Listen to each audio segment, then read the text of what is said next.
জিজ্ঞাসা করে, হুজুর অজু করার পর রমজানের দিবসে যদি মুখের ভিতরে পানি থাকার সম্ভাবনা থাকে রোজা হবে? আমরা বলি, মাশাআল্লাহ, কি চমৎকার অনুভূতি। অজু করার পরে মুখের ঠোঁটের পানি যেন চলে যায়, এই জন্য আপনি কি করবেন? আপনি অজুর পর থুতু ফেলে দেবেন। প্রশ্ন, হুজুর থুতু ফেলার পরেও তো সন্দেহ থাকে, যদি একটু পানি থেকে যায়? আমরা বলি, খুঁতখুঁতে হবেন না, ওতে কিচ্ছু হবে না। থুতু ফেলার পর আপনার দায়িত্ব শেষ, এরপর অজুর পানি মুখে আছে, এ নিয়ে টেনশনের কোনো কারণ নেই। প্রশ্নকারীর প্রশ্ন দেখে মনে হয় কত বড় মুত্তাকি, যে অজুর থুতুর পানি ফেলার পরেও টেনশন। আরে ভাই, যে পানি নিয়ে তো টেনশন করছেন, সে পানি পান করা হারাম তো 13 ঘন্টা, 12 ঘন্টা, 15 ঘন্টা, আর সুদ খাওয়া হারাম তো পুরা জীবন। পেটে ক্ষুধা, বুকে পিপাসা, আপনার নফস বলছে খাও, আপনি বলছেন নো, আল্লাহ নিষেধ করছে। তো আল্লাহ কি ঘোষ নিষেধ করেনি? আল্লাহ কি সুদ নিষেধ করেনি? আল্লাহ কি ওজনে কম দেয়া নিষেধ করেননি? আল্লাহ কি মালে ভেজাল দিতে নিষেধ করেননি? আল্লাহ কি জমিনকে মানুষের আইনে পরিচালনা করতে নিষেধ করেননি? তিনি কি বলেননি, ওমাল্লাম ইয়াহকুম বিমা আনজালাল্লাহ ফাউলাইকা হুমুজ জালিমুন ফাউলাইকা হুমুল ফাসিকুন ফাউলাইকা হুমুল কাফিরুন? যারা আল্লাহর বিধান দিয়ে সমাজ, রাষ্ট্র, ব্যক্তি, সব পরিবার চালাবে না, তারা ফাসিক, তারা জালেম, তারা কাফের। যে খাবার খাচ্ছেন না, আপনার সামনে খাবার, ঘড়ির দিকে তাকাচ্ছেন বারবার, ওই খাবার তো 13 ঘন্টা হারাম, ঘোষ তো হারাম 24 ঘন্টা। নবীজি বলেছেন, যে ব্যক্তি খাবার এবং পানীয় পরিত্যাগ করলো কিন্তু অন্যায় পরিত্যাগ করেনি, মিথ্যা পরিত্যাগ করেনি, মিথ্যার বেশাতি পরিত্যাগ করেনি, সে খাবার এবং পানীয় পরিত্যাগ করার কোনো প্রয়োজন আল্লাহর নেই। এই রমাদানের রোজা আসলে আমাদেরকে উপবাস শিখাতে আসেনি, এসেছে আমাদেরকে পরিশুদ্ধ করতে। কিন্তু আমাদের রোজাদারদের মাঝে অধিকাংশ রোজাদার তারা উপবাস করছে, পরিশুদ্ধ হচ্ছে না। রোজার উদ্দেশ্যই তাকওয়া। আমরা এখানে অনেকে আছি, জীবনে আমরা 50টি রোজা রেখেছি, 50 বছর। আমি সেটা বুঝাচ্ছি, দিন নয়। আমরা 50টি রমাদান পেয়েছি, 40টি পেয়েছি, 30টি পেয়েছি। কিন্তু এই রোজা আমাদেরকে কতটুকু মুত্তাকি বানাতে পেরেছে? আমি যদি সমাজে হিসাব করি, আমি তো দেখি 90%-এর বেশি রোজাদার তার উপবাসটাই শিখলো, তারা রোজা থেকে তাকওয়া শিখেনি। যার বাস্তব প্রমাণ আমাদের সমাজ। এই রমাদান আসার পরে কি অফিসে ঘোষের লেনদেন বন্ধ হয়েছে? আপনি প্রতিটা অফিসে যদি দেখেন, তাহলে আমার মন বলে 70 থেকে 80% অফিসার রোজা রাখে, বা আরো বেশি। কিন্তু এই 80% 70% রোজাদার অফিসারের মাঝে রমাদানের কারণে ঘোষ বর্জন করেছে, এই পার্সেন্টেজ কত? 5%, 10%? যদি আমরা 10%ও পাই, বাকি 70% রোজাদার রোজা রেখেছে, ঘোষ ছাড়েনি। আর ওই 10% তারাও ঘোষ ছেড়েছে হয়তো শুধু রমাদান মাসে, আবার পরের মাস থেকে তারাও ঘোষ খাওয়া শুরু করবে। সেখান থেকে একবারে জীবনের তরে ঘোষ ছেড়ে দিয়েছে এমন 1% পাওয়া যাবে কিনা আমি কনফিউজ। ঠিক একই চিত্র ব্যবসায়ীদের মাঝে, একই চিত্র ডাক্তারদের মাঝে, একই চিত্র সমাজের সর্বত্র। অথচ রোজা কিন্তু এই জন্য আসেনি। বিশ্ববিখ্যাত মুফাসসির আল্লামা কাজী নাসিরউদ্দিন বাইজাবি রাহিমাহুল্লাহর একটি চমৎকার উক্তি আছে মর্মে। তিনি বলেছেন, লাইসাল মাকসুদু মিন শারঈয়াতিস সাওম নাফসাল জুই ওয়াল আতশ বাল মা ইয়াতবাউহু মিন কাসরি শাহওয়াত ওয়া তাতবিইন নাফসিল আম্মারা লিন নাফসিল মুতমাইন্নাহ ফাইযা লাম ইয়াহসুল যালিক লা ইয়ানজুরুল্লাহু ইলাইহি নাযারাল কবুল। এই আরবি ওনার বক্তৃতা, এই বক্তব্যের বাংলা অনুবাদ হলো, মানুষকে ক্ষুধা এবং পিপাসায় কষ্ট দিতে রোজা ফরজ করা হয়নি, রোজা এজন্য আসেনি। আপনি খাবার ছেড়ে দেবেন, পানিও ছেড়ে দেবেন, এই উদ্দেশ্যে শরীয়ত রোজা ফরজই করেনি। বরং রমাদানের রোজা ফরজ করেছে নফসকে কন্ট্রোল করতে শিখাতে। মাইয়াত বাহু মিন কাসরি শাহওয়াত, শাহওয়াত মানে নফস, হাওয়া, আমিত্ব, ব্যক্তির চাওয়া পাওয়া। সামনে খাবার আছে, পেটে ক্ষুধা আছে, আপনি ঘড়ির দিকে তাকাচ্ছেন, ইফতারের কত মিনিট বাকি আছে। কেন? খেয়ে নেন, পিছনে তো কোনো লাঠিয়াল নেই, কোনো ফেরেশতা মাথায় আঘাত করবে না। কিন্তু আপনি বলছেন যে না, এখনো 5 মিনিট বাকি আছে। আল্লাহ বলেছে সুম্মা আতিম্মুস সিয়ামা ইলাল লাইল, রাত পর্যন্ত রোজা পূর্ণ করো। সূর্য ডুবার আগে তো রাত আসে না, সূর্য ডুবতে 5 মিনিট বাকি আছে, আপনি খাচ্ছেন না, অথচ ঘরের দরজা বন্ধ করে আপনি খেয়ে নিতে পারতেন, কেউ দেখতো না। আপনি পানি পান করতে পারতেন। যারা গ্রামে গঞ্জে গোসল করে তারা পুকুরে ডুব দিয়ে গোসল করে, একটু পানি যদি ডুব দিয়ে পান করে দুনিয়ার কেউ টের পাবে না। কিন্তু আপনি কেউ পানি পান করছেন না রোজার দিবসে, কেন? আল্লাহ নিষেধ করেছে। আচ্ছা, পেটে ক্ষুধা, বুকে পিপাসা, আপনার নফস বলছে খাও, আপনি বলছেন নো, আল্লাহ নিষেধ করছে। তো আল্লাহ কি ঘোষ নিষেধ করেনি? আল্লাহ কি সুদ নিষেধ করেনি? আল্লাহ কি ওজনে কম দেয়া নিষেধ করেননি? আল্লাহ কি মালে ভেজাল দিতে নিষেধ করেননি? আল্লাহ কি জমিনকে মানুষের আইনে পরিচালনা করতে নিষেধ করেননি? তিনি কি বলেননি ওয়ামাল্লাম ইয়াহকুম বিমা আনজালাল্লাহ ফাউলাইকা হুমুজ জালিমুন ফাউলাইকা হুমুল ফাসিকুন ফাউলাইকা হুমুল কাফিরুন? যারা আল্লাহর বিধান দিয়ে সমাজ, রাষ্ট্র, ব্যক্তি, সব পরিবার চালাবে না, তারা ফাসিক, তারা জালেম, তারা কাফের। আপনি রোজা রাখছেন কিন্তু আপনি ওজনে কম দিচ্ছেন, মালে ভেজাল দিচ্ছেন, মানুষকে ঠকাচ্ছেন, আপনি মিথ্যা কথা বলছেন, আপনি ধোঁকাবাজি করছেন, প্রতারণা করছেন, ঘোষ খাচ্ছেন, সুদ খাচ্ছেন, আপনি মানুষের বানানো রীতিতে দেশ চালাচ্ছেন, সমাজ চালাচ্ছেন, আপনি খাবার খাচ্ছেন না, আল্লাহ নিষেধ করেছে। তো আল্লাহর নিষেধাজ্ঞা শুধুমাত্র খাবারের মাঝে সীমাবদ্ধ? জিজ্ঞাসা করে হুজুর, অজু করার পর রমজানের দিবসে যদি মুখের ভিতরে পানি থাকার সম্ভাবনা থাকে, রোজা হবে? আমরা বলি মাশাআল্লাহ, কি চমৎকার অনুভূতি। অজু করার পরে মুখের ঠোঁটের পানি যেন চলে যায়, এই জন্য আপনি কি করবেন? আপনি অজুর পর থুতু ফেলে দেবেন। প্রশ্ন, হুজুর থুতু ফেলার পরেও তো সন্দেহ থাকে, যদি একটু পানি থেকে যায়? আমরা বলি খুঁতখুঁতে হবেন না, ওতে কিচ্ছু হবে না। থুতু ফেলার পর আপনার দায়িত্ব শেষ, এরপর অজুর পানি মুখে আছে, এ নিয়ে টেনশনের কোনো কারণ নেই। প্রশ্নকারীর প্রশ্ন দেখে মনে হয় কত বড় মুত্তাকি, যে অজুর থুতুর পানি ফেলার পরেও টেনশন। আরে ভাই, যে পানি নিয়ে তো টেনশন করছেন, সে পানি পান করা হারাম তো 13 ঘন্টা, 12 ঘন্টা, 15 ঘন্টা, আর সুদ খাওয়া হারাম তো পুরা জীবন।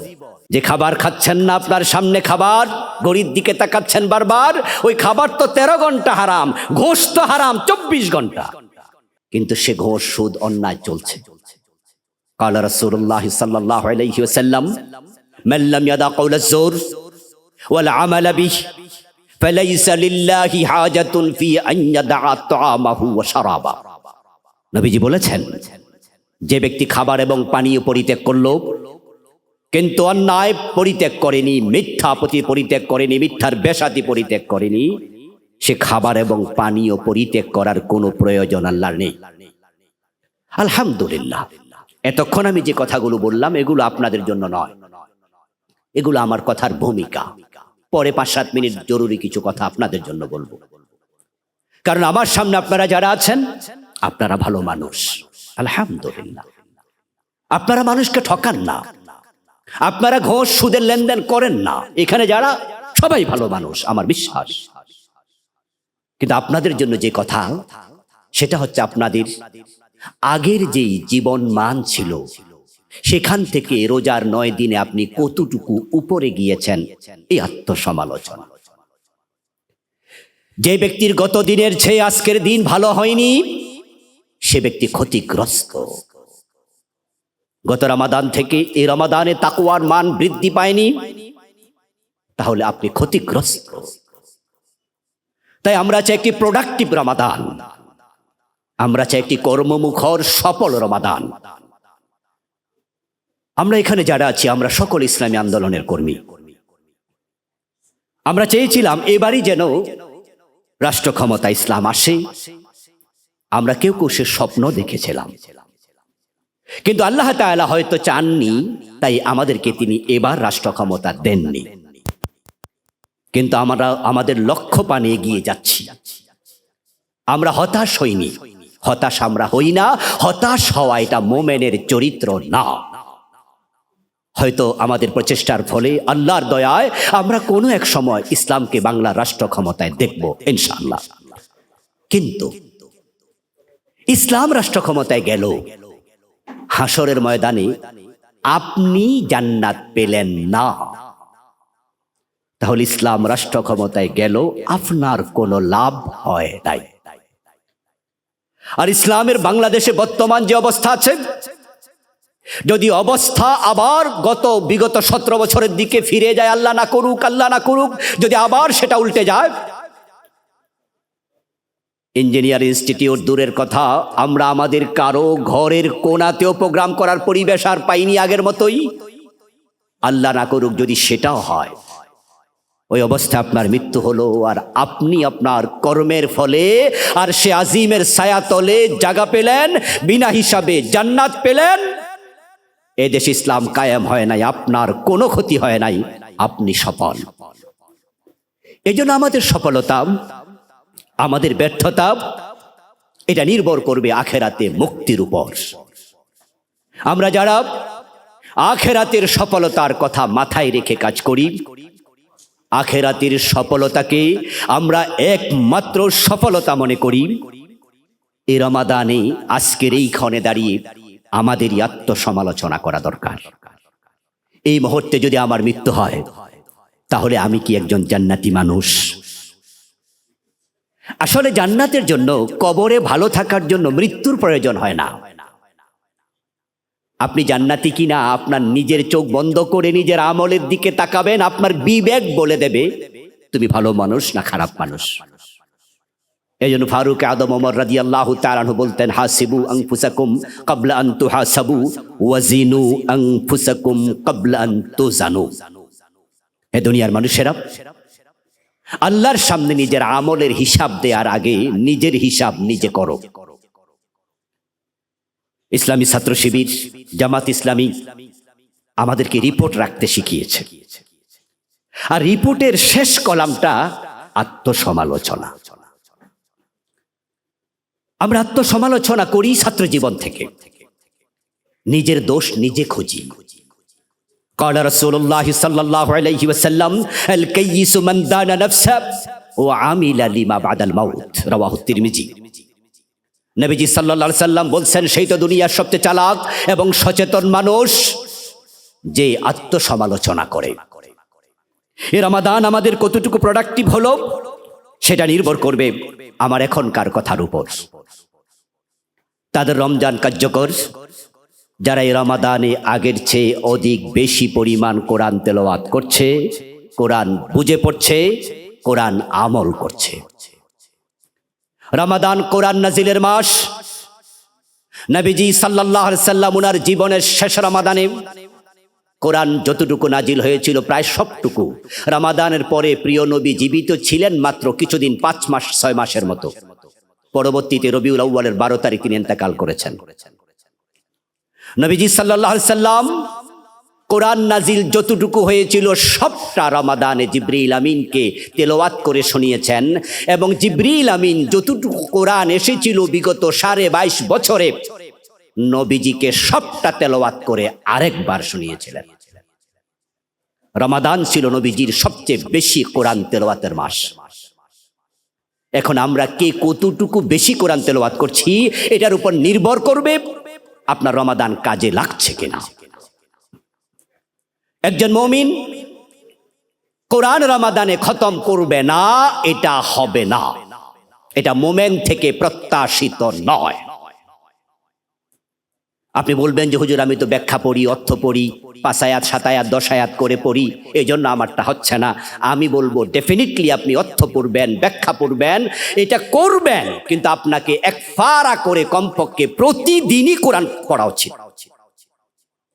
قال رسول الله صلى الله عليه وسلم من قرأ من القرآن حرفا فله 10 حسنات ولم أقل ألف لام ميم حرف بل ألف حرف لام حرف ميم حرف কত সুন্দর করে নবীজি ব্যাখ্যা করে বোঝায় কোরআন থেকে যে একটি অক্ষর তেলাওয়াত করবে সাথে সাথে আমল নামায় 10টি নেকি লিখে দেয়া হবে। আমি বলছি না আলিফ লাম মিম একটি হরফ, বরং আমি বলছি আলিফ একটা হরফ, লাম একটা হরফ, মিম একটা হরফ। যদি কোনো ব্যক্তি একবার বিসমিল্লাহির রহমানির রহিম তেলাওয়াত করে সাথে সাথে আমল নামায় 190টি নেকি লেখা হয়, সেটা সর্বনিম্ন। রমাদানের বাহিরও সেটা 10 থেকে 700 হয়। আর রমাদানে কত গুণ বৃদ্ধি পায় তার কোনো হিসাব নাই। তো রমাদানে কোরআন খতম কেন হবে না? এই জন্য অবশ্যই কোরআন খতম হবে একবার, সাথে অর্থ এবং তাফসীর শিখতেই হবে। আপনি একা নন, আপনার স্ত্রী, তাকে কোরআন খতম করতে বলুন। আপনার ঘরে কোরআন পড়তে পারে আপনার যে কয়জন সন্তান, সবাইকে কোরআন খতম করতে বলুন। ঘরটাই যেন কোরআনে মুখরিত থাকে। সকালে কোরআন তেলাওয়াত, ভোরবেলা কোরআন তেলাওয়াত, ফজরের নামাজের পরে আবার কোরআন তেলাওয়াত, দুপুরে কোরআন তেলাওয়াত, সন্ধ্যা কোরআন তেলাওয়াত, ইশারের আগে কোরআন তেলাওয়াত, এশা থেকে ফিরে আবার কোরআন তেলাওয়াত। কোরআন কোরআন কোরআন, রমাদান হোক কোরআনময়। যদি কোরআনের সাথে সম্পর্ক বাড়াতে পারেন, কোরআন আপনাকে জান্নাত পর্যন্ত টেনে নিয়ে যাবে। আমরা কোরআনের আন্দোলন করি। আমার সামনে যারা আছেন জানি না সকলে কোরআন তেলাওয়াত বিশুদ্ধ কিনা। যারা মাদ্রাসায় পড়ার সুযোগ পায়নি, আপনারা যারা পাননি, আপনাদের অধিকাংশের কোরআন তেলাওয়াতে একটু সমস্যা হতে পারে। এজন্য আপনাদের কাছে আমার বিনীত অনুরোধ থাকবে, অবশ্যই আপনি কোরআন খতম শুরু করার আগে আপনার তেলাওয়াত একজন ভালো কারি অথবা হাফেজকে শুনিয়ে সার্টিফিকেট নেবেন। কারণ কোরআন তেলাওয়াত করা যেমন ফরজ, কোরআন বিশুদ্ধ তেলাওয়াত করাও ফরজ। যদি কোরআন 100% বিশুদ্ধ না হয়, আপনার লাহানে জালি হয়, তাহলে আপনার জন্য কোরআন খতম করার উদ্দেশ্যে তেলাওয়াত করা জায়েজ নাই। قال رسول الله صلى الله عليه وسلم رب قارئ للقرآن والقرآن يلعنه। নবীজি বলছেন কোরআনের কিছু পাঠক আছে, কোরআন যাদেরকে লানত করে, বদদোয়া দেয়। এজন্য কোরআনের প্রথম দাবি হচ্ছে বিশুদ্ধ তেলাওয়াত, তারপরে বিশুদ্ধ হলে খতম, ব্যাখ্যা তাফসীর অর্থ ভালো করে পড়বেন। রমাদান এসেছে, চলে যাচ্ছে। রমাদানে 30 দিনে 150 ওয়াক্ত নামাজ, এক ওয়াক্ত নামাজ যেন জামাত বিহীন পড়া না হয়। 9 দিন চলে যাচ্ছে, আজকে আর 3 ওয়াক্ত নামাজ বাকি আছে, আসর মাগরিব এশা। তাহলে 42 ওয়াক্ত নামাজ অলরেডি চলে গেছে। আমি আশা করি এই 42 ওয়াক্তই জামাতের সাথে হয়েছে, এমন সংখ্যক লোকই এখানে বেশি। কিন্তু আমার কথার বাহিরে যারা পড়ে গেছেন, রমাদান প্রোডাক্টিভ হয়েছে বলার সুযোগ নেই। রমাদানের 150 ওয়াক্ত নামাজ 150-র মাঝে 149 নয়, 150 মানে 150 ওয়াক্ত জামাতের সাথে হবে। যদি হয় রমাদান প্রোডাক্টিভ হয়েছে। রমাদানের প্রতিদিন কিছু না কিছু সাদাকা করার অভ্যাস তৈরি করিতেই হবে। এটাকে নফল মনে করবেন না, ইসলাম করেছে নফল। আর আপনি বলুন যে এই কাজটা আমি আমার জন্য আবশ্যক করে নিলাম। প্রতিদিন 10, 20, 50, 100, 500, 1000 আরো বেশি, আল্লাহ যতটুকু যাকে তৌফিক দিয়েছে, রমাদান উপলক্ষে 2 হাত উজাড় করে দিন, তাহলে রমাদান সফল হচ্ছে বোঝা যাবে। কানা নবী সাল্লাল্লাহু আলাইহি ওয়াসাল্লাম আজওয়াদান নাস ওয়া কানা আজওয়াদা ফি রমাদান হিনা ইয়ালকাহু জিবরিল ওয়া কানা আজওয়াদা মিনার রিহিল মুরসালা, রাওয়াহু মুসলিম। নবীজি সাল্লাল্লাহু আলাইহি সাল্লাম ছিলেন সবচেয়ে বেশি দানশীল মানুষ। রমাদান যখন আসতো তার বদান্যতা বহু গুণ বেড়ে যেত। রাবি বলছেন, প্রবাহিত বাতাস যেমন সকল মানুষকে ছুঁয়ে যায়, নবীজির দান যে চাইতো না সকল মানুষকে ছুঁয়ে যেত। এই জন্য রমাদানে যত বেশি পারা যায় দান, সাদাকা, যাকাত দিতে থাকুন। যদি অভ্যাসটা তৈরি হয়ে যায়, যাদের অলরেডি 9 দিনে তৈরি হয়েছে, বুঝে নেবেন আপনার রমাদান সফল হচ্ছে। রমাদানের বাহিরে তাহাজ্জুদ সকলে পড়ার অভ্যাস নাই, সময় পাওয়া যায় না, ওঠা যায় না, কিন্তু রমাদানের সেহরিতে উঠতেই হয়। এই জন্য 20 মিনিট আগে, 15 মিনিট আগে, আধা ঘন্টা আগে বা তারও আগে ওঠার চেষ্টা করুন। আমি আমাদের দায়িত্বশীলদের মাঝে যারা জীবিত আছেন তাদের কথা বলছি। মৃত দায়িত্বশীল প্রফেসর গোলাম আজম, আল্লামা সাইদি রাহমাহুল্লাহ সহ অনেকের কথা শুনেছি, ওদের কথা নয়, জীবিত দায়িত্বশীলদের নাম বললাম না। একজন আমার কাছে এখন উপস্থিত আছেন, বিগত স্বৈরাচার সরকারের আমলে একজনের বাসায় তিনি সম্ভবত 1 মাসের বেশি ছিলেন। ও ভাইয়ের সাথে আমার দেখা হয়েছিল সম্ভবত গত রমাদানে ওমরার সফরে। উনি আমাকে বলেছিলেন যে আমি 1 মাস 1.5 মাস একদিন উনাকে তাহাজ্জুদ কাজা করতে দেখিনি।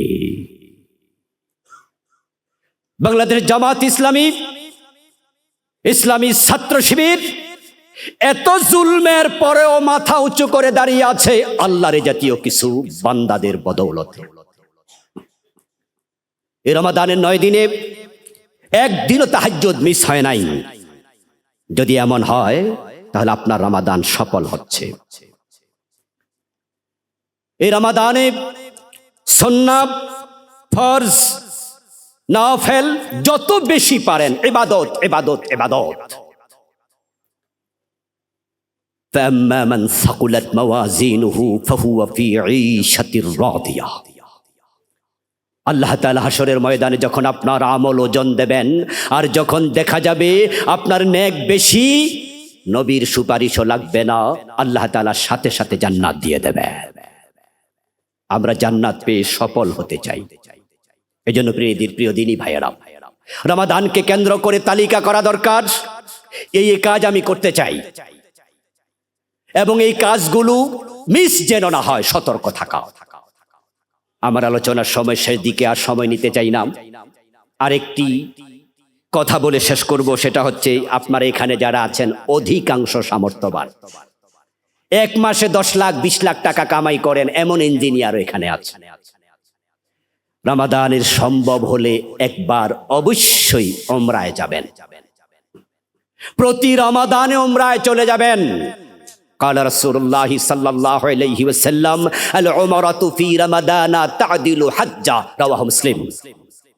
যে ব্যক্তি রমাদান মাসে উমরা করবে, আল্লাহ তাআলা আমল নামায় একটা কবুল হজ পরিমাণ সওয়াব দিয়ে দেবেন। আল উমরাতু বাইনাল উমরাহ কাফারাতুন লিমা মাদা লিমা ক্বাবলাহুমা। নবীজি বলছেন, 1 উমরা করে আরেক উমরা যদি করতে যায়, মাঝখানে 6 মাস 1 বছর, এই মাঝখানে সময়ে যে গুনাহ ছিল আল্লাহ তাআলা সব গুনাহ মাফ করে দেন। আল্লাহর ঘর কাবাতে 1 ওয়াক্ত 1 রাকাত নামাজ পড়লে 1 লক্ষ রাকাতের সওয়াব হয় রমাদানের বাহিরেই।